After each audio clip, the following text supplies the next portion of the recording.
When you're going to the doctor and you hear nothing encouraging, that's when your faith is going to have to stand. In November 2020, Geraldine Baker's husband, David, started having constant nosebleeds. Doctors removed a polyp from his sinus cavity, but soon after, things got worse. When his face began to swell, I thought he's got an infection, and I told him we need to contact the doctor quickly. The results of a CT scan shocked the family. David's brother-in-law, Chuck Denny, was there. They told him he had stage 4 nasal cavity melanoma. The options they gave him, they said surgery wasn't an option because the facial disfigurement would be too massive. They told us that there was really nothing that they could do. Chemo wasn't for that type that he had. I'd never seen anybody healed of cancer. Every time I heard the word cancer, it was a death sentence. And I feel like, unless God moved, I feel like David would, he wasn't going to make it. My first thought was in my teaching is that we need to move into a fast and seek God heal him. David's face rapidly swelled to the point where he couldn't eat or see out of his right eye. Pastor Mark Gilbert remembers the many prayers from multiple church locations and beyond. Both church families was praying for David, and there was a multitude of other people. It wasn't just our churches. David used to be a pastor himself, so there's a lot of people that he knows that was praying for him in different areas of the country, just believing God for the turnaround in his life. Several times a day, we would pray together. And there was times that you felt like you were just lost for words. You felt like that you were only repeating yourself because you were worn out, you were worn down from this sickness. His condition just kept getting worse, but the prayers at that point, we didn't see much. This was swelling inside of his mouth as fast as it was on the outside, and he couldn't hardly eat. It was just terrible, and we knew that we were facing a horrible storm in life. On Easter morning, Dr. Tom Renfro and his wife Sid were visiting their church for a special prayer service.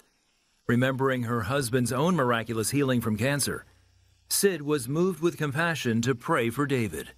When I prayed for David, I don't touch people's head. I normally just touch their shoulders, but I did touch his face because I wanted to be very specific and very direct. I remember standing there and I thought, it's going to come off in her hand, because you could feel such a presence of God's Spirit. I prayed a prayer that my dad had prayed. By this time tomorrow, this side of your face will look like this side of your face, because that prayer had worked for my dad. The day after Easter, something amazing happened. He said, there's a change in my face. Do you see it? I said, I've already seen it. I looked at my wife and I said, I see a change in my face. She said, I do too, but I was afraid to say anything. So we decided to go eat with her family again. And we said, well, let's just see what they have to say. And they all seen me and they said, that thing's shrinking. And it was just a matter of days, it was gone. David's tumor vanished, and doctors later confirmed he is now cancer-free. The Bakers are forever thankful to God for answering their prayers. There's many people that has got a diagnosis like David, and I feel like they saw death. Maybe they prepared for death. But I'd say don't give up. I'd say take his word into your spirit.